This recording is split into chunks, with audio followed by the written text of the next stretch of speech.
Okay, hello everybody, and welcome to this class that you can see the slides say essential oils for special needs, but we're going to be talking about how to use essential oils specifically for what I'm calling neurodivergent. So things like the autism spectrum, ADD, ADHD. You could also expand that to things like uh, any kind of really, special need or challenge that people may have. And I want to start off, obviously, it should be a given, but I'll say it anyway as part of this that the purpose of this class is we are obviously not here to talk about curing anything. We're not here to talk about trying to make drastic changes in people, but rather this is going to focus on how essential oils can help support a healthy a lifestyle of wellness, and help improve things like focus and concentration, and help improve the quality of life for people who have some of these special challenges. Okay. So, welcome everybody, and I would love it if those of you who are here live would put in the chat and just kind of tell me, do you have any prior experience with essential oils at all? Whether, that's actually using them to help support special needs or neurodivergence, or just, any experience whatsoever that you have with essential oils. If you have experience with essential oils, if you'd put yes in the chat, and if you don't, if you'd put no, and I will wait a minute. Just kind of like to know what your experience is. Okay, limited experience. Cool. Okay, well, regardless of how much experience you do or don't have with essential oils, we are going to cover quite a bit of different ways that you can use essential oils and become a little bit more familiar with them. Okay, so first of all, about me. So, who in the heck am I and why am I teaching this? So, the first thing is I am actually a neurodivergent myself, as you probably could guess. I was diagnosed on the autism spectrum at the age of 5. If you further research now know that if anybody who's familiar with the letters, the alphabet soup of neurodivergence, I would probably basically be like PDD NOS, probably. And sometimes I've wondered if I've got maybe a little bit of ADD in me. I don't have the ADHD for sure, but I think sometimes the focus and concentration could be a little bit of a challenge for me. And essential oils have been really instrumental in helping me to support that and to help me get more done throughout the day, different things like that, as well as improving my overall health and emotional well-being. And I first began using my very first experience of an essential oil was actually in it with peppermint back in about 2006. And for a couple of years, I basically just used peppermint and tea tree, otherwise known as melaleuca. And those were really the only two that I really had much experience with for a couple of years. And then I started learning a little more and started using some different kinds of blends for like respiratory support because I'd had challenges with that, for immune support. So I'd had challenges with that, which I later uncovered I actually have Hashimoto's, which is an autoimmune disorder. So, later discovered that I had some challenges around that. And then started a whole podcast called Autoimmune Rehab, where I interview people about their journeys to healing from autoimmune conditions, which is, really a whole different thing, not really related to neurodivergence, but thought I would bring that up so you kind of just get to know a little bit about who I am. I also graduated from the Institute of Integrative Nutrition as a certified health coach back in 2015. And so, I've been in this health and wellness field, trying to help people, but also in this own journey of figuring things out about how to help myself as well. And then I also self-published a book on Amazon about my story growing up called A Spectrum of Miracles, Hope and Healing for Parents of Kids in the Autism Spectrum. And in that book, I do have some essential oil recipes, so I'm going to um, put the title of it as well. The book is called Spectrum of Miracles, and if you go directly to a spectrum of miracles.com, it will forward you to the book on Amazon. So you can check that out if you want to really know a lot about me. That really delves into deep into my childhood, my story, my diagnosis, an sickness that I had when I was a baby that I almost died from that caused me some issues. So different things like that. Okay. So, what exactly are essential oils? So, let's start with the very basics. So, a lot of people hear about essential oils and they get a little confused sometimes, especially if they don't have a lot of experience with what essential oils are. And they might ask things like, what the heck are they? Are they called essential oils because they're actually essential in your life? Well, some of us might think that. I've grown to think that over the last 15 years or so as I've begun using essential oils excessive on a daily basis, but actually that's not really what they come from. They're called essential oils because they come from the essences of the plant, so that's actually where the name comes from. And essential oils at its core are distracted from the plant either by steam distilled or by cold pressed. Gotta have a little bit of water there because my throat's getting a little dry. And typically, the oils that are steam distilled would be things like your mints, like your peppermint, your spearmint, also your florals, so like lavender, rose, things like that. Whereas your fruit oils, so that would be things like orange, lemon, lime, clementine, things like that, are typically steam distilled from the peel of the plant. The other thing that's important to know as well is that you can sometimes, in some plants, will produce more than one essential oil, and you get a different essential oil depending on the part of the plant that you get it from. So, a good example of that would be with cinnamon. So, cinnamon essential oil is often referred to as cinnamon bark. And the reason that is because it is steam distilled from the bark of the cinnamon plant. But yet, if you take an essential oil that comes from like the leaves that grow on the cinnamon plant, then that's actually cassia essential oil. So, different kinds of essential oils come from different parts of the plants. Also, essential oils that are truly pure and therapeutic, there's a couple of things to keep in mind. So, one of those things is that it should have the Latin name of the essential oil on the plant. So, for example, if I look here, I'm just kind of looking here, you can kind of see this. Maybe a little hard at the background. The clementine essential oil, the Latin name of this particular one is Citrus clementina. And so, there should always be that Latin name there. And then if I look at like wild orange, the Latin name is Citrus sinensis. If I can pronounce that correctly, probably not quite. But you get the idea. So that's one way to tell a good quality essential oil.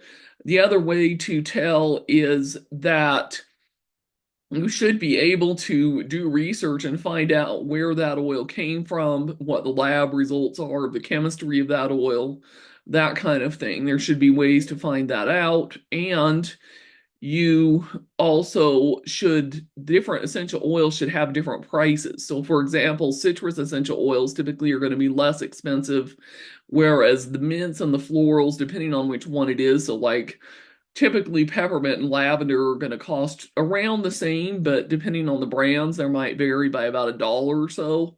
Whereas some oils like frankincense, for example, should be a lot more expensive. And rose essential oil, if it's really true rose essential oil, is going to be very expensive. It's by many standards, in many cases, probably the most expensive essential oil, if not one of the most expensive. And what do I mean by that?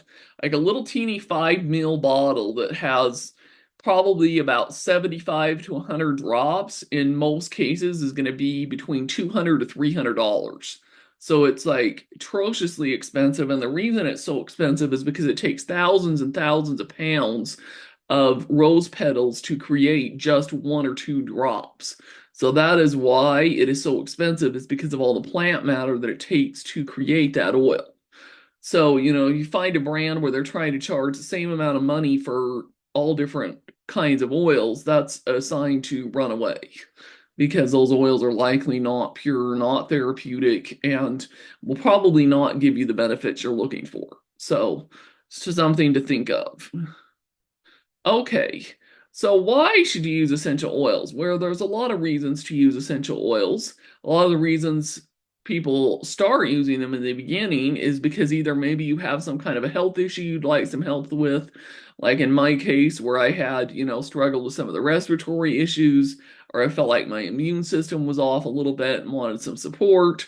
Or people get started these days using them as well because there's become a big resurgence and awareness of how bad toxins are and things like spraying chemicals in the home for things like cleaning, which is really a topic in and of itself, but we can address that a little bit, especially as I feel like this is pretty relevant to the topic of neurodivergence, is that the cleaning products that you use can really have a big impact on things like your allergies, your asthma, your focus and concentration, and the toxins that are in those can really be challenging because one of the things that people who have, like autism spectrum, ADD, ADHD, all these different neurodivergence things, is that we really struggle with detoxing.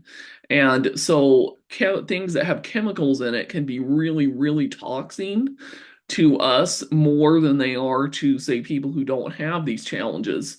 And so you really want to be careful with even things like air spray, room sprays, things like Febreze, things like that. And so you can also use essential oils to diffuse them and use them to help with like a natural perfume or to help create that scent without the chemicals and the toxins that you get from some of these other synthetic products. And I would say, especially for people with neurodivergence, that can be a big one because a lot of us still really enjoy those smells, and the smells can be very powerful, but the toxins that are in a lot of the perfumes and room sprays and cleaners and things like that can really, really be bothersome. And what, of course, one of the challenges can be, especially if you have a child who is nonverbal or doesn't really communicate very well, is that they may not be able to tell you that they don't like the smell or that they're bothered by a certain kind of a cleaning product or a room spray. And so one of the things that you can try is potentially switching some of that over to essential oils and then just seeing how their behavior changes or seeing how they react to having, like an essential oil diffuser to help scent the room, or, to mom all of a sudden using something like a baking soda mixture with some lemon essential oil to clean up the spots on the living room carpet rather than, chemical loaded carpet cleaner. So I would say that those are some of the big ways and reasons why for using essential oils. So some general uses would be, like I started to mention, diffusing oils, using oils for cleaning, using oils as an alternative to anything else that you might buy that contains a scent, like perfume, or, like adding essential oils to like a plain lotion rather than buying um, already scented perfumed lotions that many times have toxins, creating things, or even you like doing things like adding it to baking soda at the bottom of a shower or to Epsom salts in a bath to create a nice, good environment, but also give you some of those therapeutic and healthy things as well. So the power of aroma. So for a minute, let's think about the power of aroma. And this, in my opinion, is one of the powers of essential oils, specifically when it comes to natural healing solutions. Because, there's a lot of other natural healing solutions out there that you can use that can be really beneficial for the health and well-being of people with neurodivergent challenges. But, a lot of those things, they don't have a smell. So things like, different kinds of supplements, different kinds of, diet changes, doing therapies like acupuncture, chiropractic, things like that. I'm a really big really big fan of all of those things to help with the health and well-being. But and even herbal solutions, things like that, but none of those things have a smell. So part of what I feel like is really healing for that creates that healing environment with essential oils is the power of that aroma.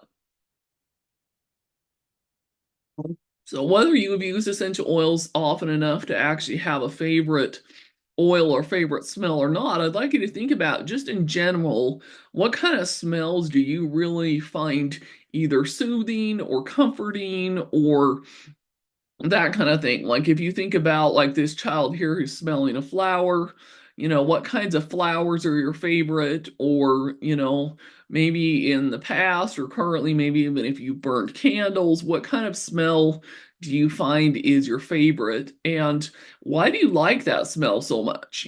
Does that comfort you, soothe you? Does it give you some kind of a reminder of a person in your life that, like maybe a grandparent that has passed on or anything like that, maybe memories of a childhood growing up and your mom would bake things like that. Like I know for me personally, I really like the smell of lavender and I also really, really like a lot of the mints. So things like peppermint, spearmint, things like that have a tendency to be some of my favorites. But, there's other kinds of smells. Like I do like the smell of baked goods. I personally have given up actually eating them, but smelling them is something that still, I still really, really enjoy. Okay. Parenting expedition. Not really sure quite what this is, but so let's skip on to this. Okay, so dilution. So this is another aspect of essential oils that is really, really important to understand, and especially if you're dealing with neurodivergence, is the importance of not just taking an essential oil in most cases and just slapping it directly on your skin. And there are some reasons for that. So you have to begin with, you have some hot oils like, let's say, cinnamon is a good example, oregano, things like that, that can actually burn you if you don't dilute. But even with essential oils like the citrus oils, peppermint, mints, florals, things like that, dilution is always a really good idea. And especially if you're dealing with, someone on the autism spectrum, the neurodivergence, the ADD, ADHD. A lot of us have a lot of allergies, is another thing that is really in common with a lot of these kinds of people. And we also have a tendency to have really sensitive skin as well as sensory issues. So, if you just kind of start slapping something on our skin and we aren't familiar with it, we're not comfortable with it, that can make it really, really hard. And so, dilution is really key. And I also will say that dilution is also a key to making your essential oils stretch and last longer and go farther and making it so that, your skin can more easily absorb just a little bit without you having to use quite as much. So there are a couple different ways to dilute, and to start with, you need to start with some kind of a carrier oil. So what do I mean by a carrier oil? Well, examples would include things like a fractionated coconut oil. So that's a coconut oil that is not the kind that you cook with, but rather one that is in like a liquid form. You can also use things like sweet almond oil, apricot oil, jojoba oil, different kinds of carrier oils, and you can research online all about different carrier oils. But, and you could even potentially even use something like an olive oil or avocado oil. But personally, I like to use more, I mean, even sesame oil, some ways can be a dilution as well. The main thing is you want to use oils that are of a fairly high quality for dilution because you are putting them on your skin and you are going to absorb them. And personally, I try to stay clear of any kind of an oil that I might use in cooking or in food and instead go with like the fractionated coconut oil and I would say like a kind of like an almond oil. Those two have a tendency to be the ones I use the most, but jojoba oil is a really common one that a lot of people like as well. And then what you can do for the dilution is there's a couple ways. So you can basically take that carrier oil and just kind of put just a small amount like in your hand, and then you can put 2 to 3 drops of the essential oil in with that carrier oil, and then just rub it like on the bottoms of the feet or on the wrists or like on the stomach if you're trying to help with digestion, or on the head or the back of the neck, depending on what kind of a part of the body it is that you are trying to support.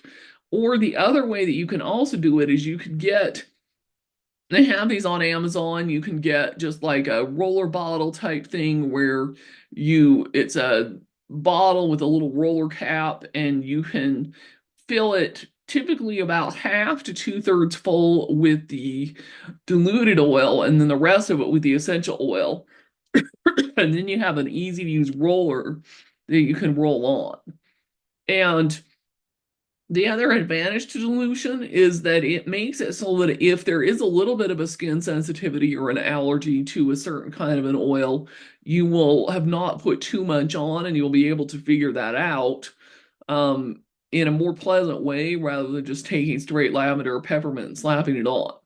Now, that said, once you do become familiar with which essential oils are your favorites, which ones are the best, which ones, you feel like you don't have reactions to, you may be able to try using just like a straight lavender or peppermint or a citrus or something like that. Like I do that some of the time, but I still prefer to try to dilute whenever possible because it does allow you to cover a larger area. So, like if you're trying to really get that onto the feet and then put socks on top to try to help that oil absorb up through your body, it's much easier to use a smaller amount of essential oil and get it to still cover a big area when you've actually diluted and you've got more to kind of just like massage into the feet type thing like that. So, hopefully, those tips are helpful.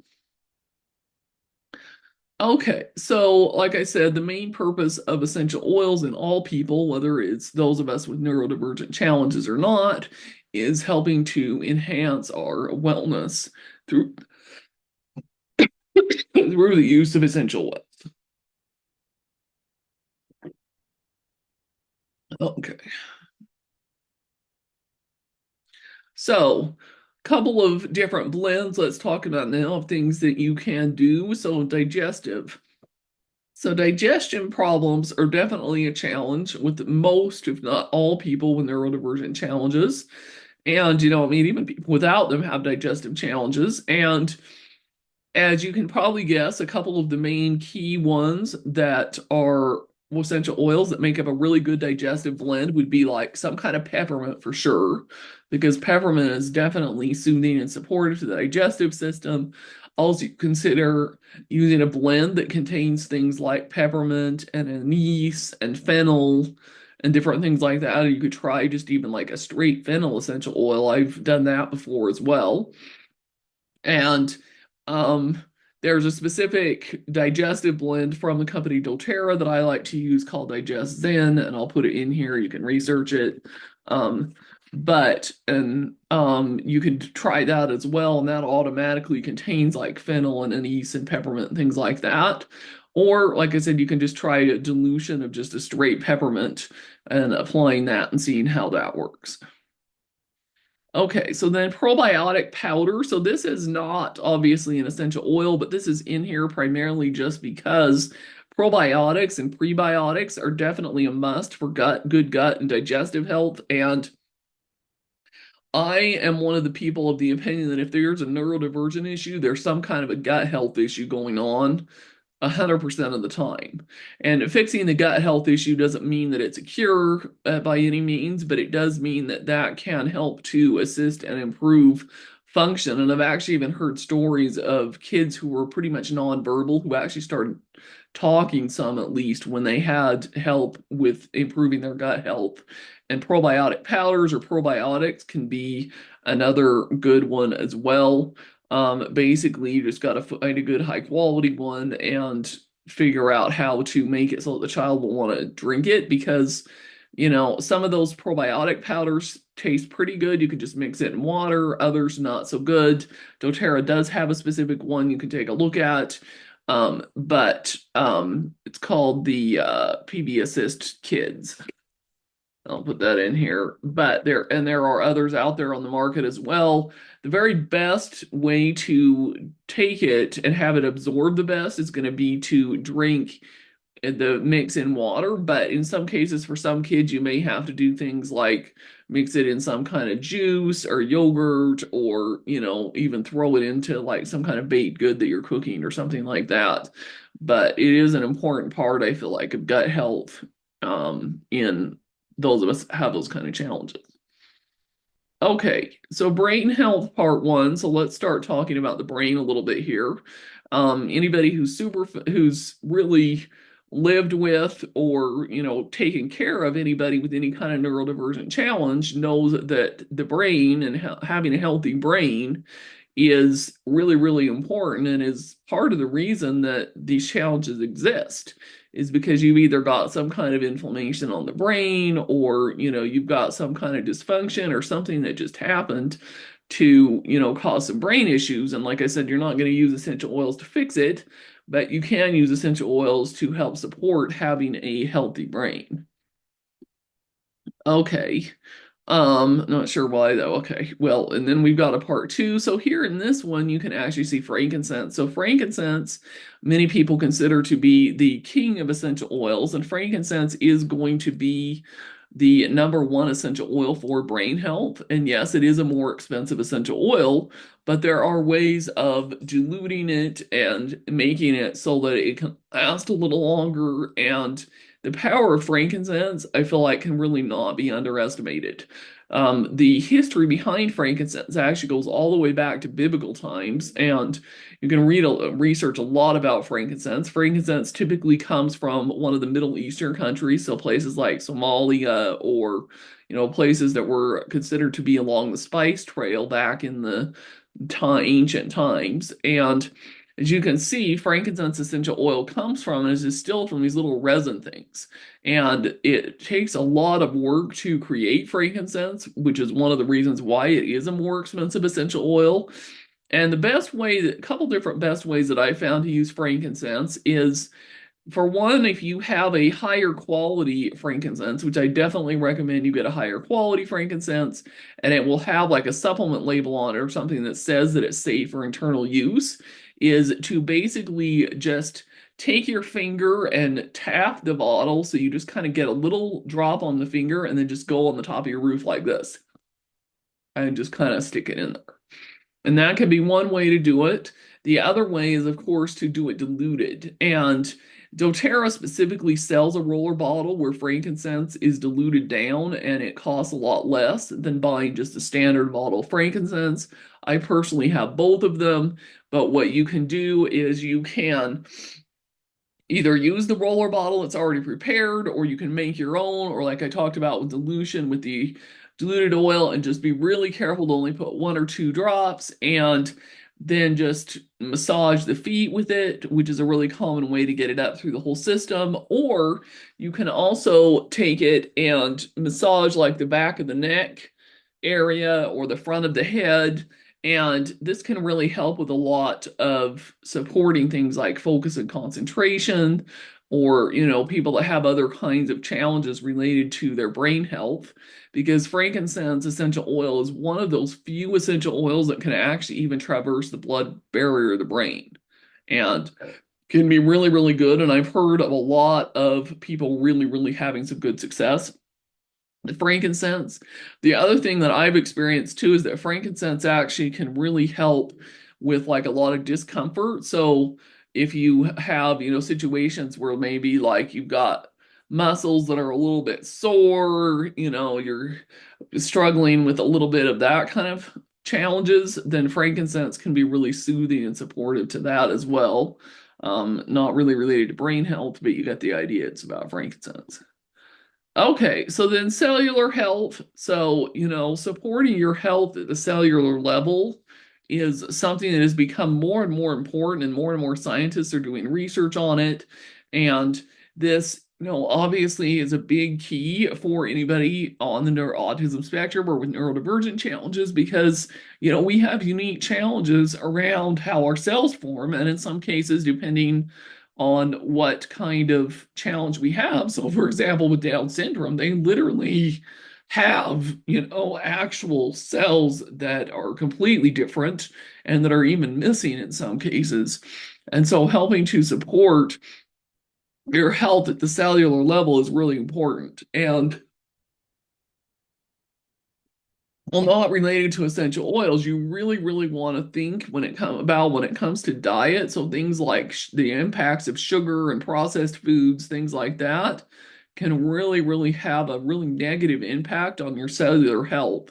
And so you really, really don't want to be eating those things. And this obviously isn't a class about food, but just for you to be thinking about that. And frankincense can also be really powerful for your cellular health as well. They have done studies and things in labs and things that show that frankincense can actually change how different kinds of cells interact in the body and things like that. And then, there can be others too as well. So just even things like your mint oils, your florals, your citruses, really all of your essential oils can have some kind of an impact on the cells, whether that's helping to improve your immunity. So citrus oils are going to be among some of the best for helping with immunity.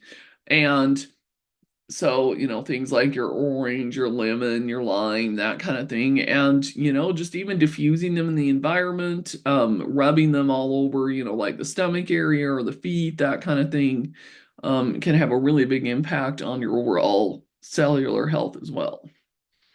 Okay, so muscle support. So I kind of started mentioning this a little bit, and obviously, different people with different special needs or neurodivergence have different challenges with this. Personally, I have some pretty big challenges with this. Have a history, unfortunately, of a lot of orthopedic issues, had a knee surgery, things like that. And so, I definitely use a lot of essential oils on helping with muscle support.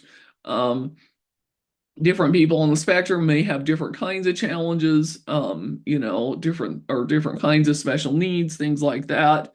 I find that a lot of times the mint essential oils are really good for that. So again, like your peppermint, your spearmint.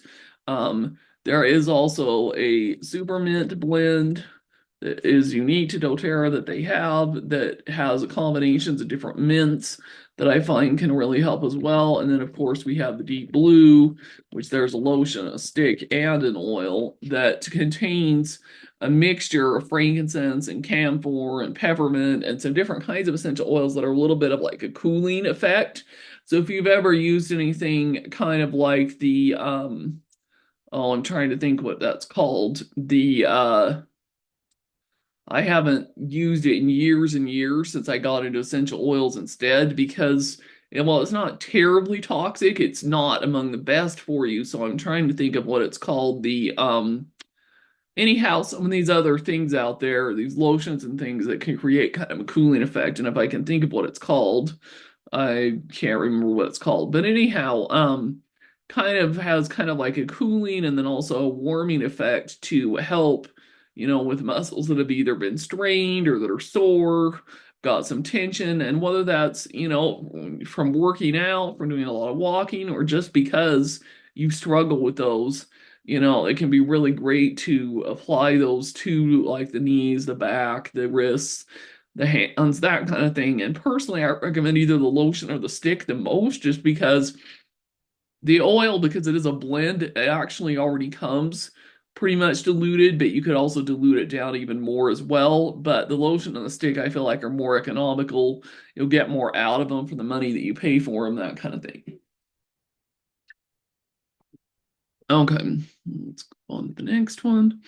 Okay, so detoxification. So this is another really important one. And detoxing on a regular basis is actually something that we really all should do, whether we actually struggle with neurodivergent issues or not, because our environment that we are in is toxic.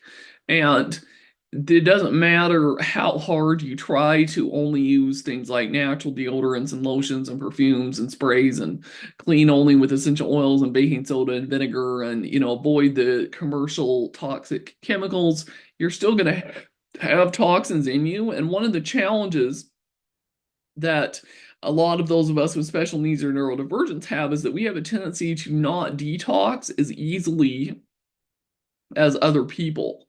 So that's one of the reasons that starting by trying to avoid as many of these chemicals as possible is a good idea. But there are some other ways that you can also detox as well. So Epsom salts and baking soda in a bath can be really good detoxification. And then I like to add like a few drops of either like copaiba essential oil or lavender or eucalyptus or something like that to help support with it. Cilantro essential oil is also really good for detoxing, especially if you're dealing with things like heavy metals, things like that. But you gotta then be really, really careful that you don't overdo it. So that's something that I would get some professional help with. I wouldn't just start doing it with something like that. And then, like things like infrared saunas, infrared lights, things like that can help with detox.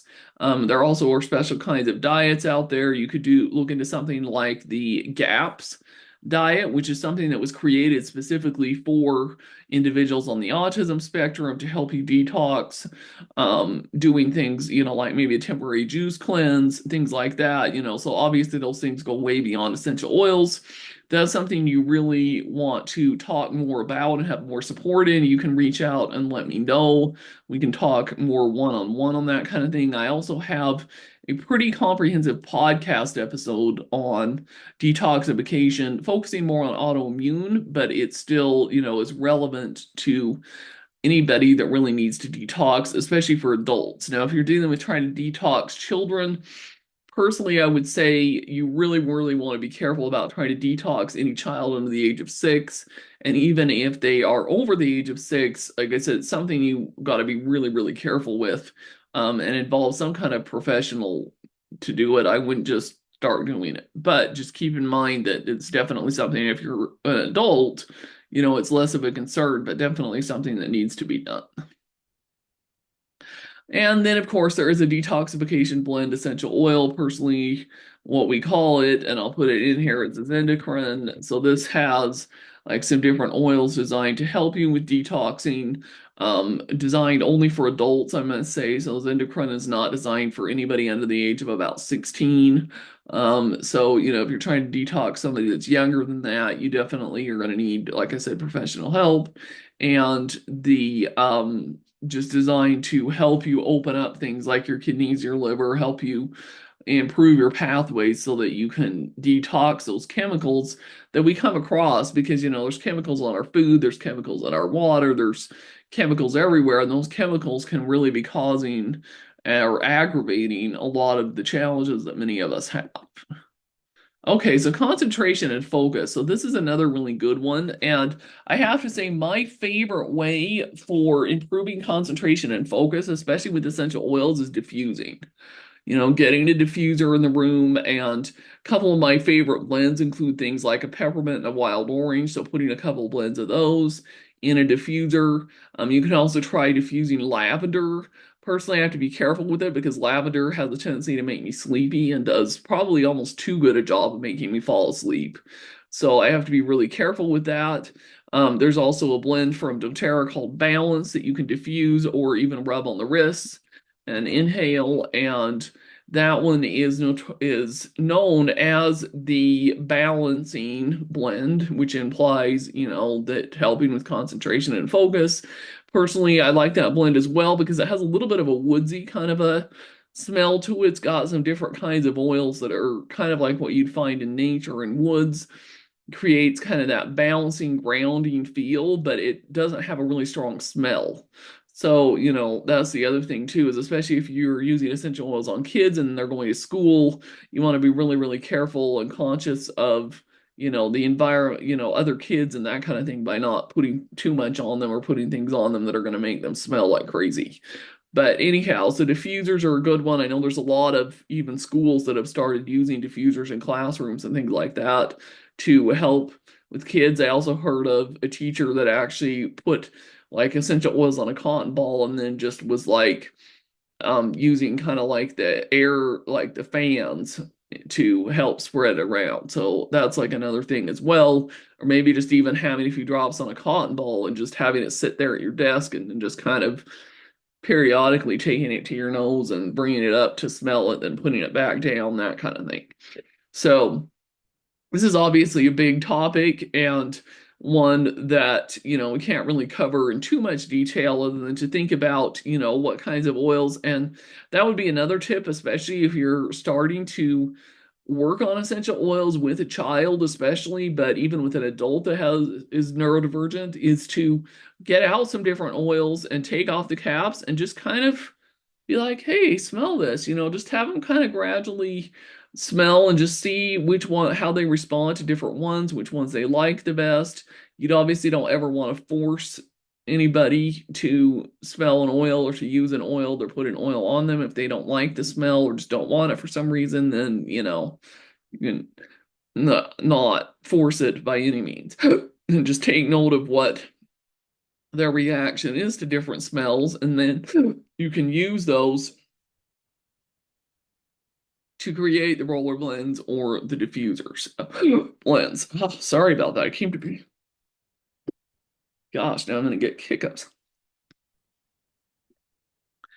Okay, and then behavior management. So, a lot of especially kids, but even as we grow up into adults, if we're neurodivergent, managing our behaviors can be challenging. And I personally feel like from experience and from the parents and people that I've known that once they start getting into essential oils with like the behavior management, that a lot of this does come down to like the brain health, the gut health, things like that. So if you implement a lot of the things we've already talked about, also things like avoiding red dyes, sugars, things like that, even though that can be really tough in today's environment, I'm not going to pretend like it's an easy snap your fingers. It's obviously a lot easier said than done. Then you can help to avoid a lot of these challenges anyway, because, a lot of the number one reason why a lot of us with neurodivergent issues that we act up or that we have behavior challenges is because we're dealing with sensory issues or we're dealing with gut or stomach issues. We just plain don't feel good, and that manifests itself in the forms of behavior challenges. And so, if you work on many of those fundamental health and well-being things, then, the behavior is not going to be as big of an issue.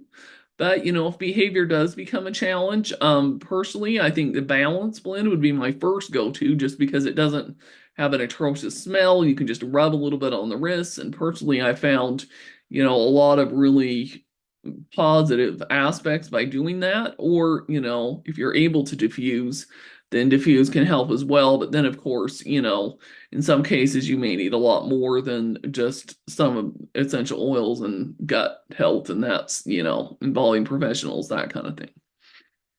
Okay, so transitions. So again, transitions can be really, really hard for neurodivergent people.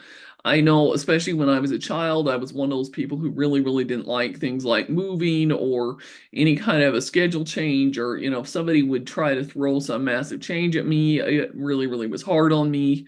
Fortunately for me as an adult, I've gotten used to a lot more of them, but I've also been through a lot of situations in life that have forced me to make more transitions and to become more comfortable with it. And so a lot of times I feel like a lot of this is, you know, just getting the child used to the idea of change and transitions. And, again, comes back to balance. That's one of my favorite blends ever for a lot of this kind of thing. So, I'm just going to mention it again and again. I've also heard that lavender can be really, really helpful for it too, because lavender is really good, like calming, soothing, that kind of thing as well, too. Okay, so fear, nervousness, or worry. Now, these are, of course, emotions that we all feel. Those of us on the neurodivergent spectrum have a tendency to feel it even more. There are a lot of different essential oils that you can use for that. And I recommend for, some of, especially a lot of these emotional challenges, looking into some specific books and resources. So one of the resources that I have, you can kind of sort see that, but maybe not, is what's called this emotions and essential oils wheel. It's got positive emotions there on the yellow, which you can kind of try to, and negative on the blue. And it's from a website, which hopefully it's been a little while since I got this, but I'll put it in here anyway. I think it's still active. Healing.com. com, and then there's also aromatools.com. This is a site for essential oil books and learning and supplies and things. They don't actually sell essential oils there.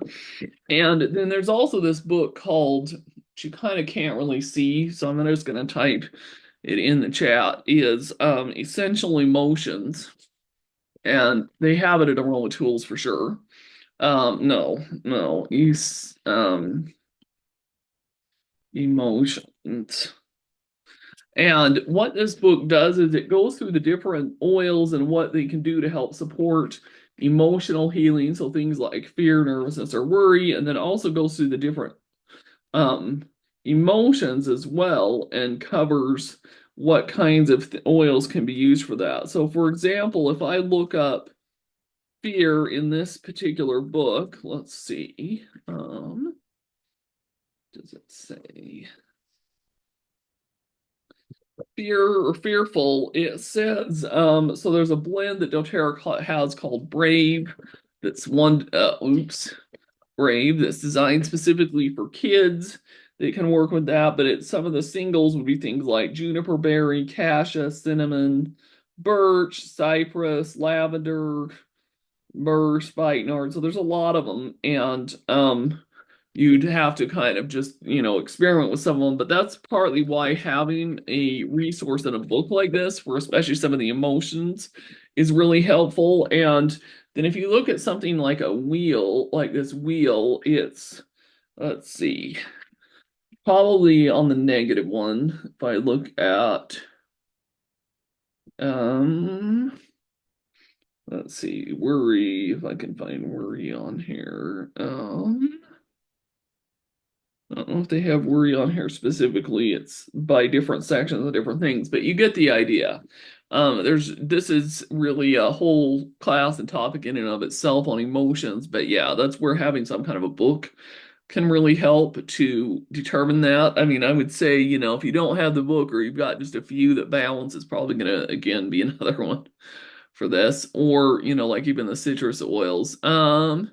Which link doesn't work? Oh, enlightenhealing.com doesn't work. Okay, so I should have probably checked before. Okay, yeah, that's good to know. That company maybe is out of business. So you probably see, we'll have to see if I can find, let me see. I'm gonna see right now myself here if I can find, I would bet that Aroma Tools probably has the wheel uh motions wheel. Um yes, they do. So they have the emotions book and the emotions wheel at aromatools.com. So that one definitely works. So that's where I would go to look for it. Yeah, because like I said, fear, nervousness, and worry, boy, these are big issues with obviously a lot of things, but especially if your child or you, if you have like a favorite kind of scent, then that could potentially be something, or even involving counseling, therapy, that kind. I mean, yeah, it opens up a whole box of worms. Okay, so then Play-Doh is always a really good idea as well. So you can do things like find a standard Play-Doh recipe and then add essential oils to it. There also are a lot of these different kinds of recipes available on Pinterest. You can go there and search and find them. But basically, you just make a standard Play-Doh recipe and then you can add in, like a peppermint or a couple drops of like an orange or something like that. Or even try putting balance into Play-Doh. I guess that's not something I've personally tried. And then child can play with that Play-Doh and get that therapeutic benefit, the fun of the Play-Doh mixed in with the essential oil. So that can be a really good idea as well. So anger or frustration. So this is, of course, another challenge that we all have, but sometimes in neurodivergence, we can have it even more. And this is going to be, another thing with we're having like a book or a wheel's going to help, but I can tell you right now from looking at this wheel, like, so for example, with anger, it says that a couple of the essential oils that are really good for anger is the number one on here, which is interesting, is cardamom. And it's called emotions and essential oils wheel. And yeah, so for anger, it says that cardamom is the number one, which is a little bit interesting because cardamom is also an essential oil or even a spice that a lot of people use for, help with like respiratory or digestion. So I find that interesting that it says that that's the number one for anger. And for frustration, there's a lot of different ones. I would say balance is again going to be the king of all things, good one for frustration, but you also, again, it's another one that requires some situational, figuring out, why exactly is the frustration happening, what can you do to help soothe the situation, that kind of thing. And then sadness or despair, which these are always really rough.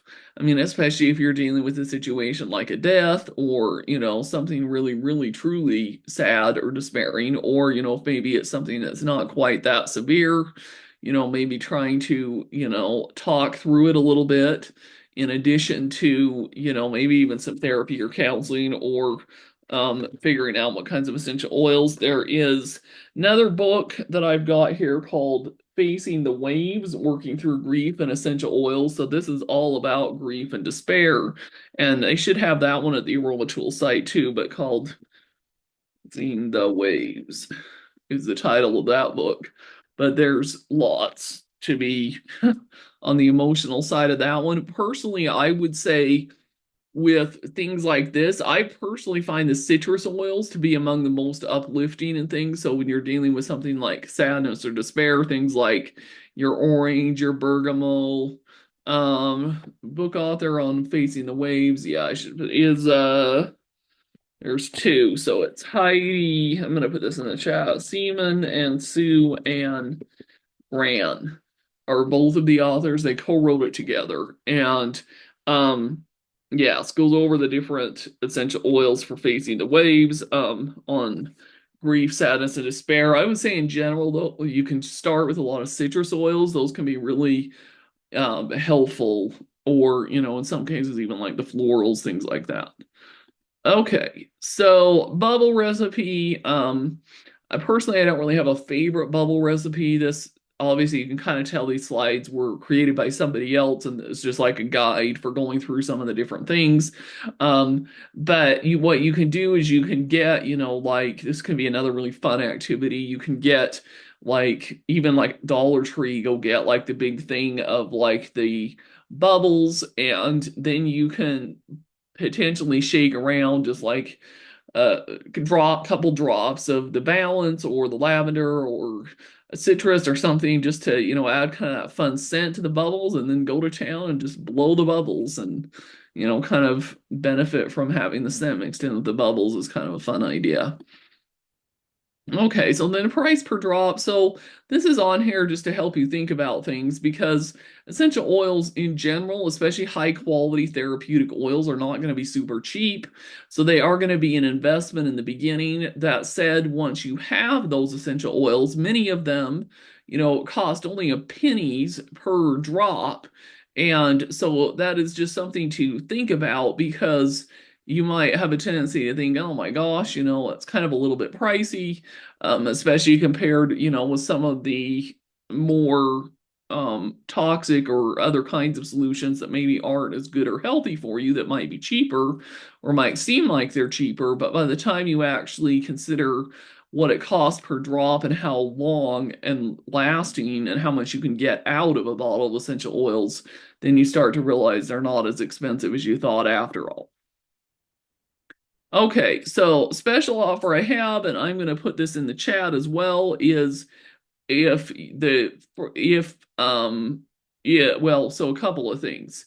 So I'm going to put this as my actual essential oils website, and first person to watch this, whether it's live or if somebody catches the recording, and you go and you sign up with a wholesale account and you purchase at least what's considered 100 PV, which we can have a conversation about that as well, which is going to be the other part of the offer as well.